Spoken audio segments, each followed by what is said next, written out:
747 at runway 22 ready for takeoff departure to the east. Boeing Alpha Sierra, 747.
Center Boeing Alpha Sierra, 747 is type Boeing B748 4 miles southwest of Tokyo. Request flight following. Boeing Alpha Sierra, 747 Tokyo Center. Squawk 0352.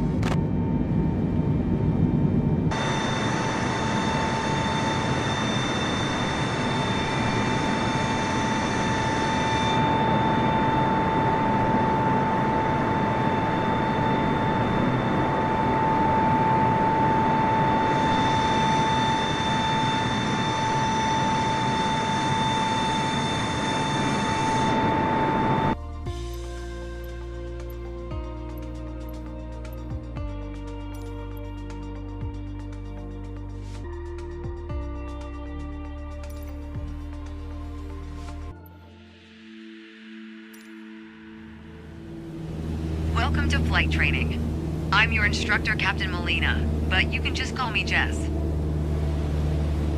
This session, we'll get started with some basic controls. Sound good? First things first, let's get familiar with your surroundings. Don't worry, I've got the stick while you get your bearings. Out your side windows, you can see we have great visibility over Sedona today. This is Red Rock territory.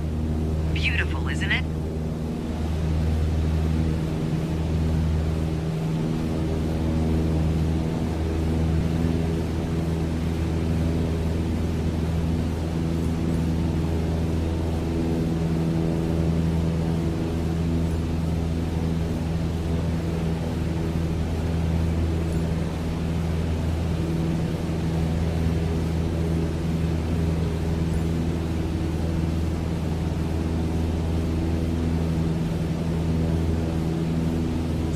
You can spot the Sedona Airport.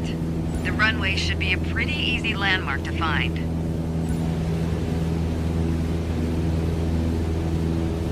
There you go. Visual confirmation on the airport.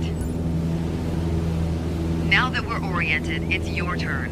Time to fly this bird. The first control on our training list is the yoke. I still remember my first instructor saying the yoke is like a steering wheel. Almost. Sure, you can turn, but you can also pitch.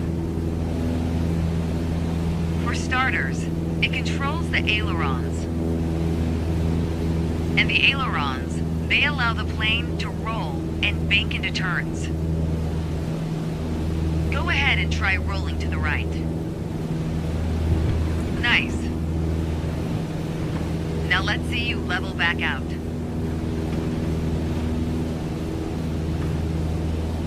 Good. Of course, the yoke also controls the elevator. And the elevator affects the plane's pitch, right? Pull back on the stick, the plane starts to climb. Give it a shot.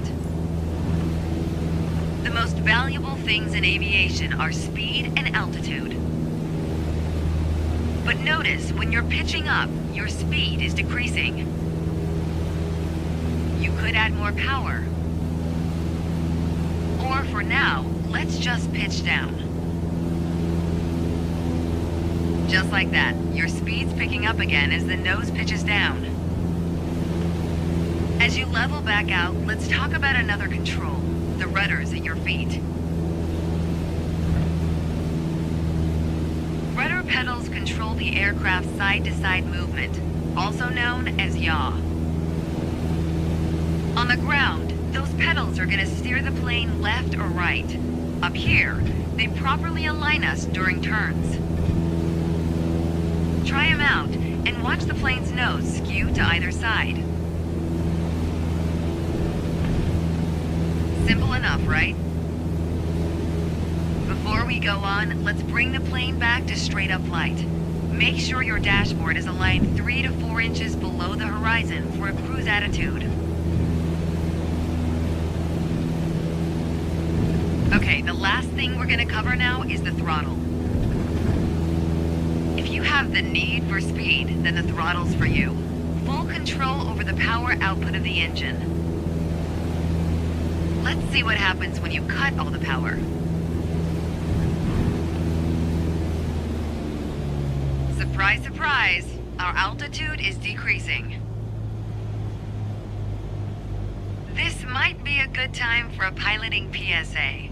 Always keep an eye on your surroundings, because nobody likes a low-flying duck. All right, let's go ahead and throttle back up.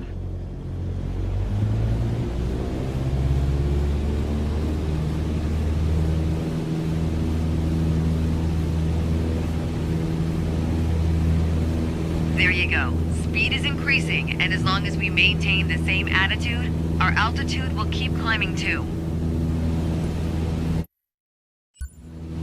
You're really getting the hang of your controls. Before long, you won't even need a co-pilot. Until then, if you want help with the radio or checklists or simply flying the plane, I'll be here. You can pass me the controls when you're ready to finish your session, or keep flying. It is a great day after all.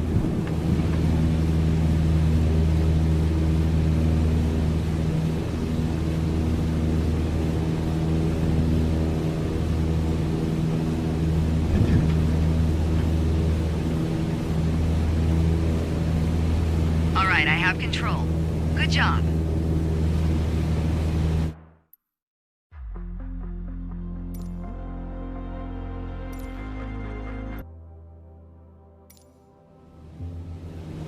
Today we're talking about attitudes of flight, how your plane is oriented relative to the horizon. If you look outside, you can see the cockpit is just about 4 inches below the horizon line. We're flying straight with a decent rate of speed.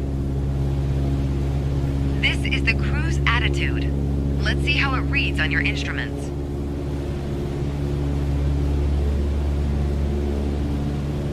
Take a look at the attitude indicator. As the name implies, it shows your current attitude. The white line is the horizon, with the sky above and the ground below. That orange element in the middle, aligned with the horizon, that's your plane. Just like we saw outside, our current attitude reads pretty much straight and level. Okay, now let's see how much power the engine's generating. Check your tachometer. Looks like we're pushing around 2,300 revolutions per minute. Combined, attitude and engine RPMs translate to aircraft performance. Which leads us to your airspeed indicator. Now, last but not least, check your altimeter. To figure out your altitude, you always want to read the small needle first. That's how many thousands of feet up you are. Then on to the big needle for the hundreds. With our current attitude and power output, we're holding a speed of 90 knots and a stable altitude of 6,000 feet. But that's about to change. Take the stick when you're ready. Pull back slightly on the yoke to raise the nose just above the horizon line. About 2 inches. Make sure you don't pitch up too much, or the angle will be too steep to create lift. And without enough lift, we'll stall. Alright, go full throttle and start climbing.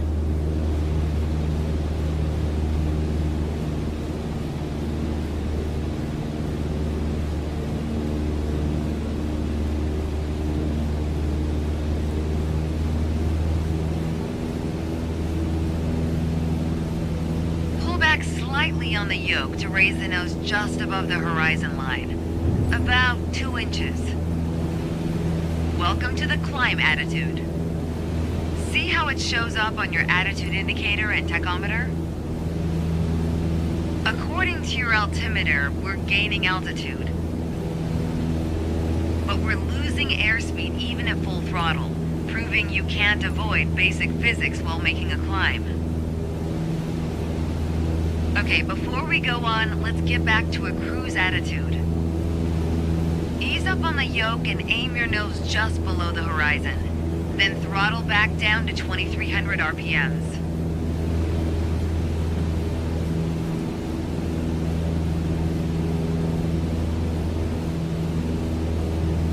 Nice job. We're now set up with the same attitude and power we had at the top of our lesson. Next up is the descent attitude. Start by reducing your RPMs to 1,800. Then drop the plane's nose a bit further below the horizon.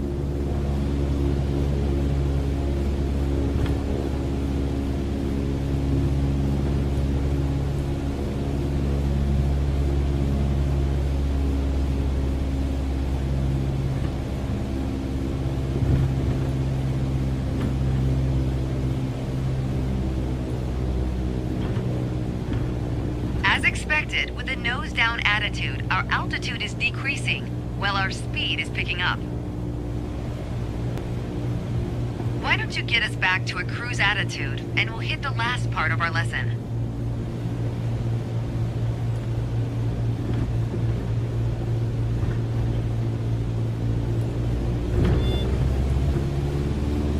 There we go. Now that we know how to cruise, climb, and descend, let's talk about the turn attitude. Gently pull the yoke left or right to start rolling the plane. If you take a look outside, you can see how our attitude's changed, but you can also check your instruments for the details. As a general rule, you always want to keep your turns under 30 degrees.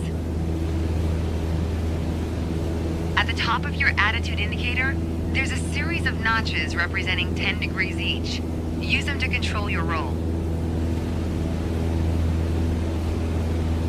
Notice the more you turn, the more you need to pull back on the yoke to maintain altitude. When you're rolling out, you'll need to do the opposite. Roll and push at the same time. The more you know about the main attitudes of flight, the closer you get to that pilot state of mind.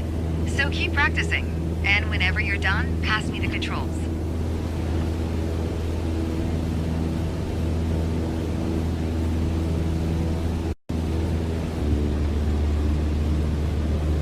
I've got control now. Well done.